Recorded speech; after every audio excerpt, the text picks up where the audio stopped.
Hi Kevin, I'm Judy from Mineral State. Now I know that you didn't order a video interpretation, but I'm coming on to do a video for you because we've changed the format of our tests, and we do give the option on the retest link to have the same format as your previous test, but your order came through as a new order. It didn't use the retest link, so it didn't get picked up as a retest. So I'm really sorry about that.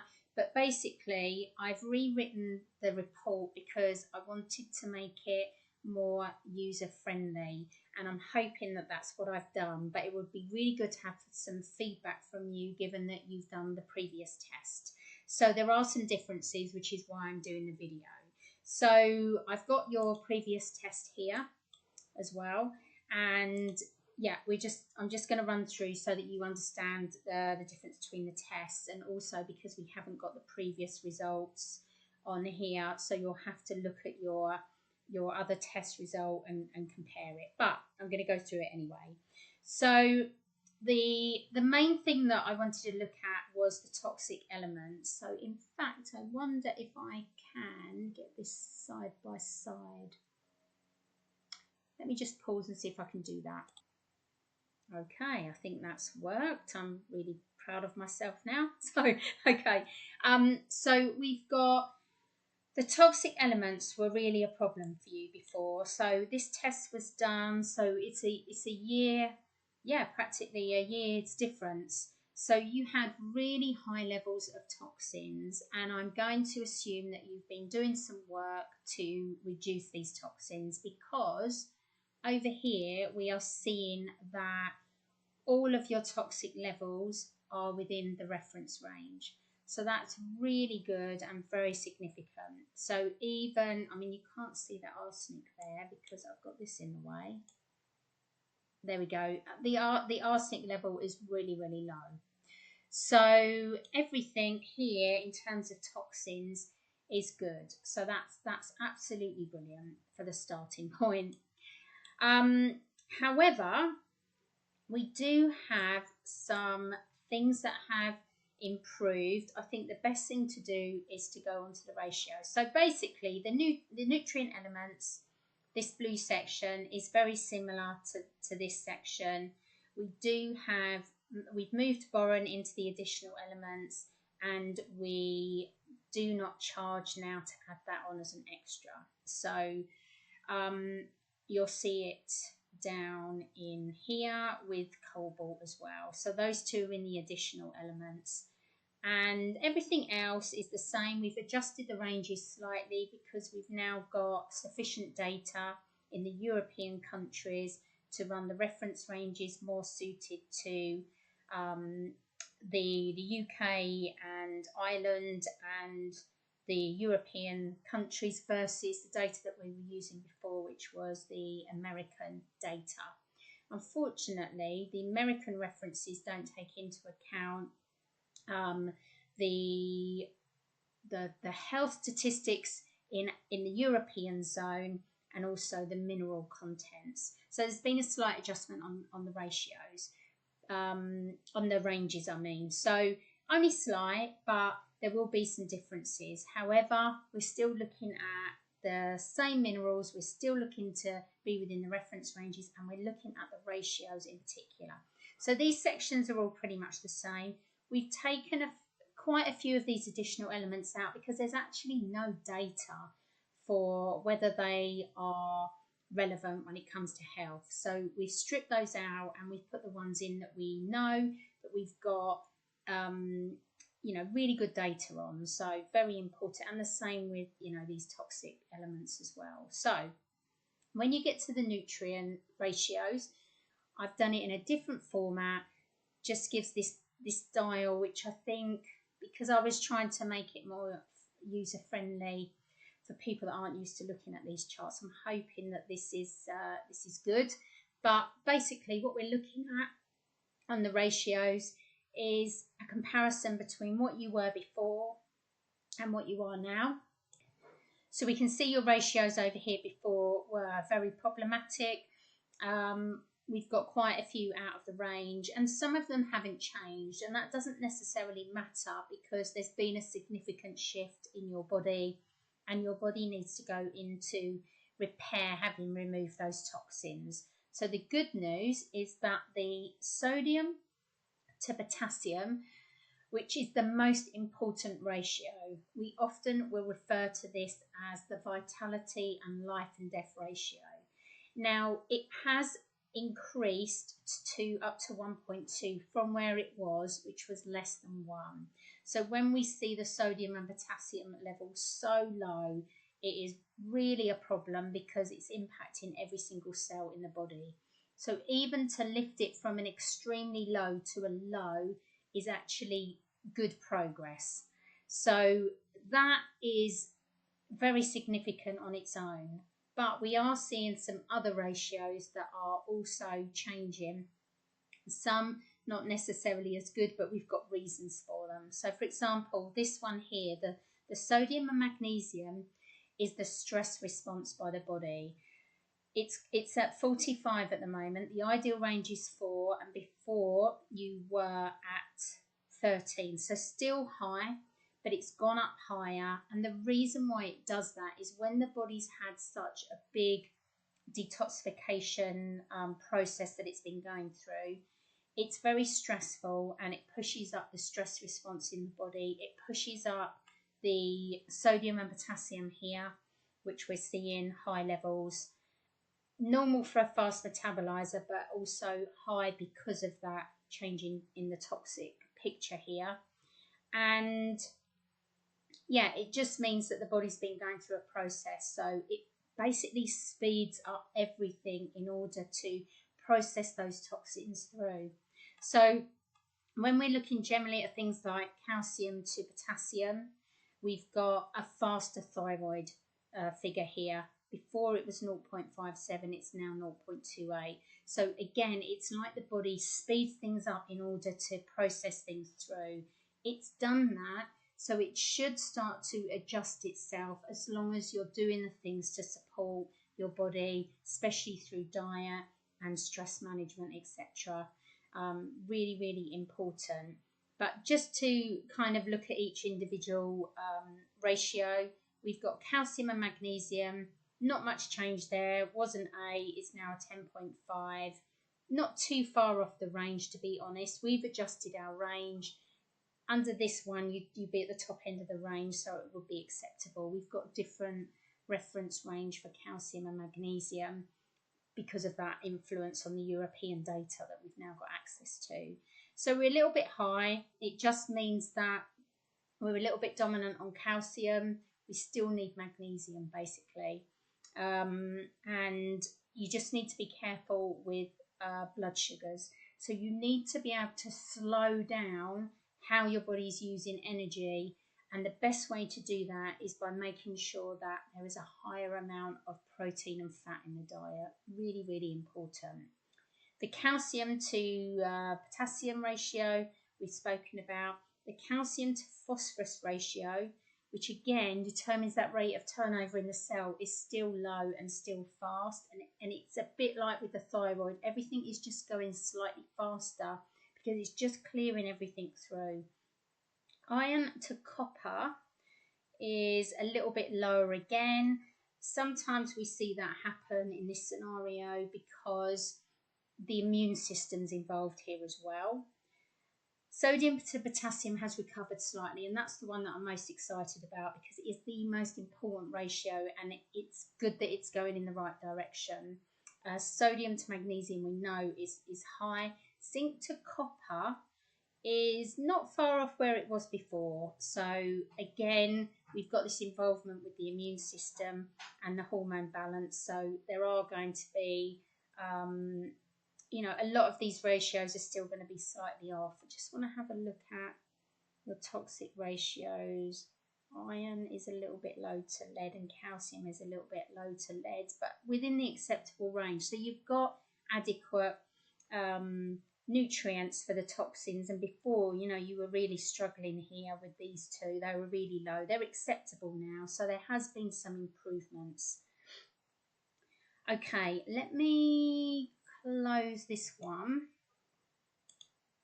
and let's have a look so that you can see the difference in the report. So I've explained what each of the sections means so that you've got an understanding, and I've also put in the difference between hair testing versus blood and urine testing, because I get asked this question all the time and I'm forever emailing out, and I just thought put it in the report so at least you've got that in there. And the relationship between the minerals, because again we've got some minerals that work together and some that are antagonistic, and it's important to understand that. So how I've changed it now is I've put the individual elements and I've explained what they do. So I've told you what calcium does. I've put your level in and what the reference range is, and you're slightly under, but this is where we want to be a little bit clever with how we're starting to support our body. So we can see that that number is only slightly under. So we've got some foods here that we can use, but remember, because you're a fast metabolizer, you need to up that fat intake. You can use calcium rich foods to help with that, because calcium does slow things down. So you can lift that calcium by intaking those types of foods, and they will also have a higher amount of fat, so you can help support that. Magnesium level is actually pretty good, but you can see it's at the low end. So because you're going to lift the calcium, you want to also lift the magnesium. So again, you can look at the foods and see where you can tailor your diet. I have got a diet aid at the end as well, which we'll go through. Sodium, we've got high levels of sodium. This does not mean that you need to cut out sodium foods unless you're putting salt on everything, which I'm going to assume that you're not. It doesn't often mean that you're taking in too much sodium. It's just that it's not being utilised properly because the body's under stress. And the same for potassium. We have exactly the same situation, and a lot of the time there is a higher need for potassium in this scenario, but don't worry too much about that. We've got high levels of copper when we look at the range, but we've got to look at the ratios in a minute. So anywhere where it says excess, I don't tend to worry about it unless you look at this list and you go, oh geez, I actually have beetroot every single day. Then maybe just reduce that a bit. But where it says that something is deficient or you're at the low end of the range, then you can use the foods and say, oh, okay, if I include those, then I can help support my system a bit more.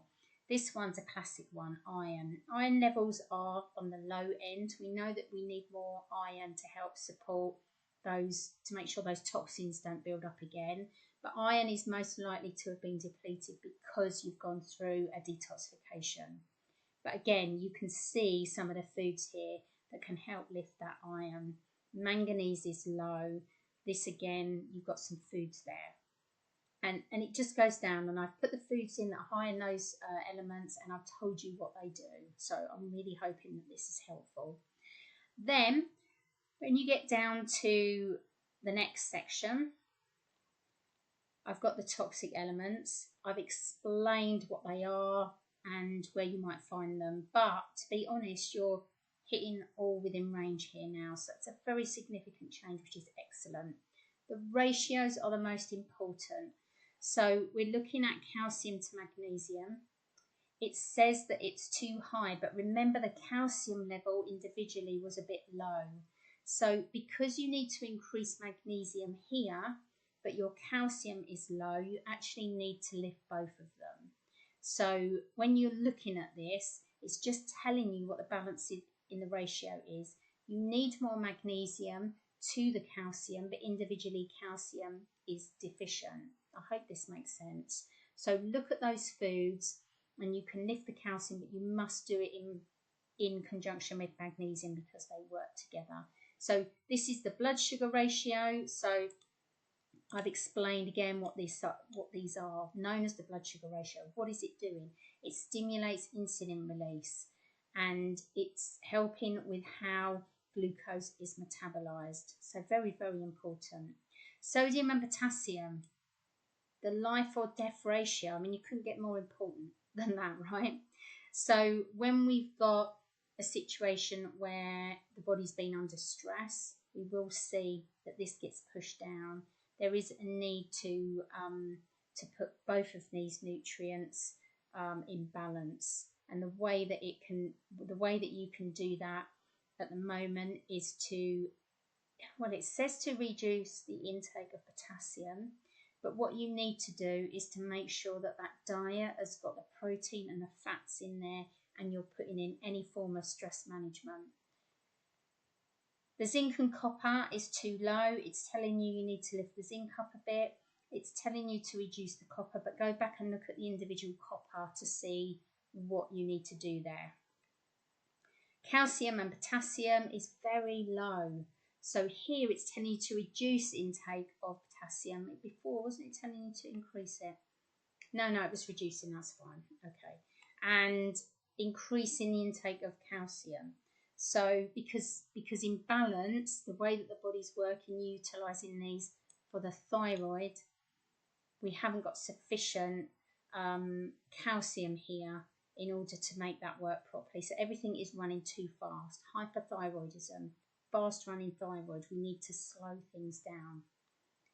Sodium to magnesium is high because of that adrenal output. So the adrenal function, it's to do with the stress response.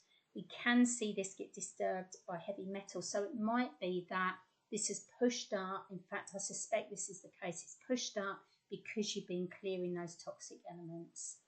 And then iron and copper is low. There's a very big link with the immune system here. So again, this could be due to the heavy metals that you've cleared.